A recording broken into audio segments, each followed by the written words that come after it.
रोहित भट्ट और उनकी ऑर्गेनाइजेशन के लिए मेरी तरफ से मुबारक।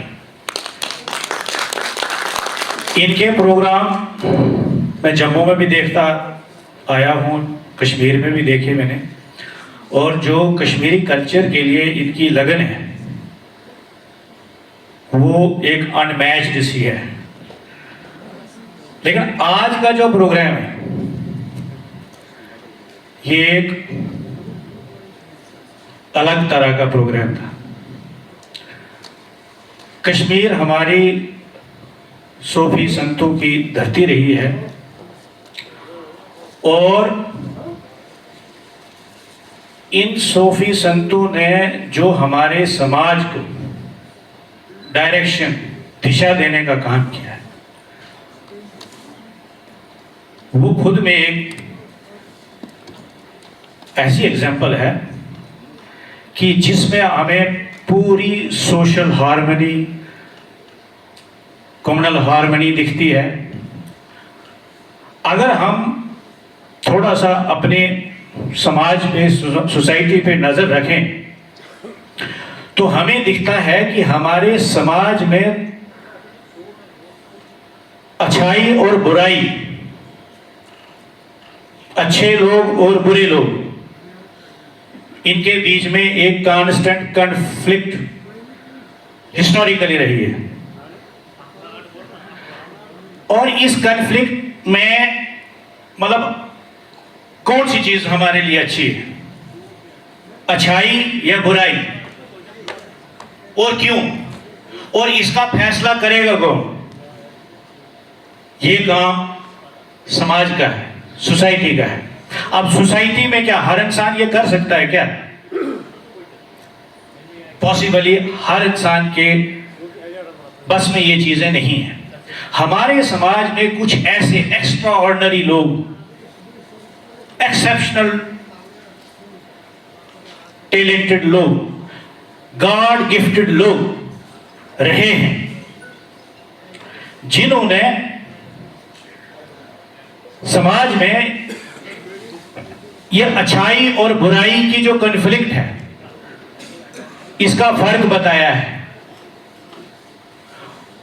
और वो हमारे समाज के लोगों को समझ आया, इसीलिए हम उन लोगों को याद करते हैं, उनके नक्शे कदम पर चलने की कोशिश करते हैं, उनके बताए हुए रास्ते पे चलने की कोशिश करते हैं। वो हमारे लिए एक टार्च बेरर की तरह है। और इनके जो रास्ते हैं,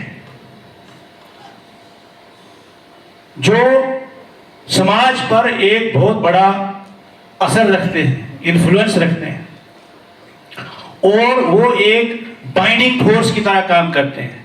हमें उसकी इंपॉर्टेंस को कभी भी भूलना नहीं चाहिए, नजरअंदाज नहीं करना चाहिए। हमें जरूरत है आज के दौर में भी कि हम इस तरह के प्रोग्राम करते रहें और इनके कंसेप्ट को, इनके कंट्रीब्यूशन को, जो भी ग्रेट लोग हुए हैं पास्ट में, जिनकी सोच, समझ, विजन उस वक्त के टाइम से बहुत आगे थी।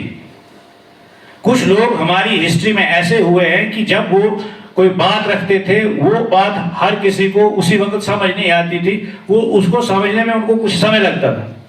तो कहने का मेरा मतलब यह है कि आज के प्रोग्राम से मुझे भी बहुत मतलब मजा आ गया इस प्रोग्राम को देखकर, और इसकी अहमियत भी हमें समझ आनी चाहिए कि हमें ये अच्छाई और बुराई की जो कॉन्फ्लिक्ट है, देखिए बेसिकली मुझे लगता है कि कोई भी इंसान बुरा नहीं बनना चाहता है। यह हो ही नहीं सकता है कि कोई प्लानिंग करके अपने आप को बुरा बनाए, लेकिन वो हालात का शिकार हो जाता है, उसकी कंडीशनिंग वैसी हो जाती है और उसे पता नहीं चलता कि वो कहां से कहां पहुंच गया है। तो जो ये महान लोग हुए हैं, ग्रेट लोग हुए हैं, इन्होंने समाज को, सोसाइटी को रिफॉर्म करने में, सुधार लाने में इनका इनवैल्यूएबल कंट्रीब्यूशन है।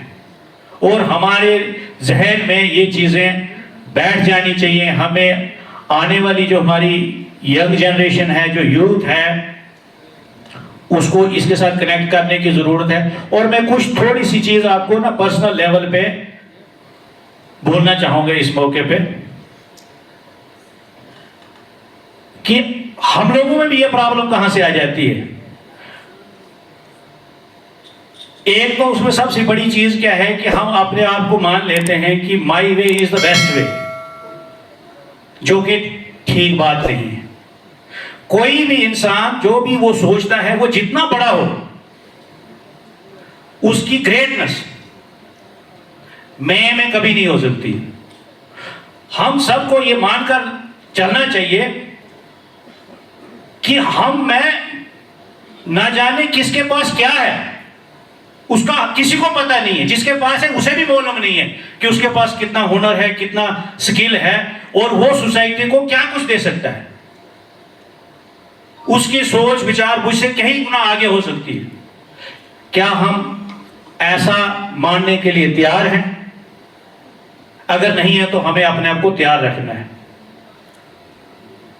वो बहुत हमारे लिए जरूरी है। अब कैसे करना है? तो बेस्ट तरीका क्या है कि अपने आप को शांत करना है और ये मानकर चलना है कि मुझ में टॉलरेंस होनी चाहिए। मुझे हर बंदे की बात को सुनना है, समझना है और फिर रिएक्ट करना है। मोस्ट ऑफ द टाइम्स हमारा पोजीशन क्या होता है, हम पहले रिएक्ट करते हैं और बाद में महसूस होता है यार गलत हो गया, ये नहीं करना था, ऐसा मुझे रिएक्ट नहीं करना था, मुझे इसके साथ इस तरीके से बात नहीं करनी थी, ऊंची आवाज में बोलना नहीं था, ये तो बुजुर्ग था, ये कोई अच्छी बात बता रहा था, मुझे उस वक्त समझ नहीं आई, ये बाद में मेरे को समझ आई।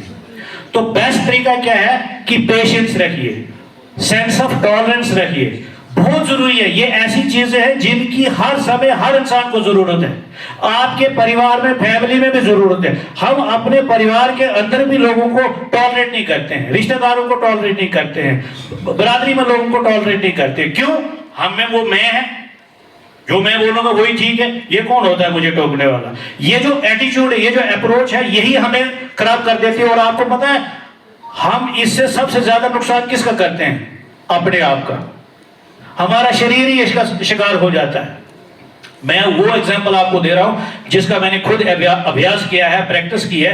हम में सेंस होनी चाहिए टॉलरेट करने की, सुनने की, हर बंदे को सुनने की। और मानिए, यकीन से मानिए कि हर इंसान यूनिक है, उसका टेम्परामेंट अलग है, उसका बिहेवियर अलग है। We have to accept this और ये ड्रॉप कर देना अपने आप को कि भाई ठीक है, अब मैं कहां जैसे भाव करता हूं, ये this will be decided by the others, people around me will decide where I stand, not I myself will take a decision that I stand at the top. This approach doesn't happen, it doesn't work. अगर आपको अपने आप को आगे बढ़ाना है, grow करना है, अच्छी समाज में कंट्रीब्यूशन करनी, और दूसरा ये छोड़ दीजिए जी कोई क्या है ये आप फैसला नहीं करेंगे, ये छोड़ दीजिए समाज पे, सोसाइटी पे, लोग जो आपके इर्द गिर्द है वो बेस्ट जज हैं, वही आपको बताएंगे कि आपकी स्टैंडिंग कहाँ जैसे है। आप अपनी स्टैंडिंग की चिंता मत करिए, हाँ काम करते रहिए और अच्छाई की तरफ बढ़ते रहिए। अच्छाई के लिए हमारे पास बहुत मटेरियल है, हमारे जो फोर फादर्स रहे हैं, जो हमारी कल्चरल हेरिटेज है, उसमें आपको बहुत सी ऐसी एग्जांपल्स मिल जाएंगी जिन्होंने इस समाज को बहुत कुछ दिया है। ज़रूरत है हमें उन चीज़ों को अपनी लाइफ में लाने की और उनसे सीख लेने की। मैं इन्हीं शब्दों के साथ अपनी बात खत्म करता हूँ। शुक्रिया।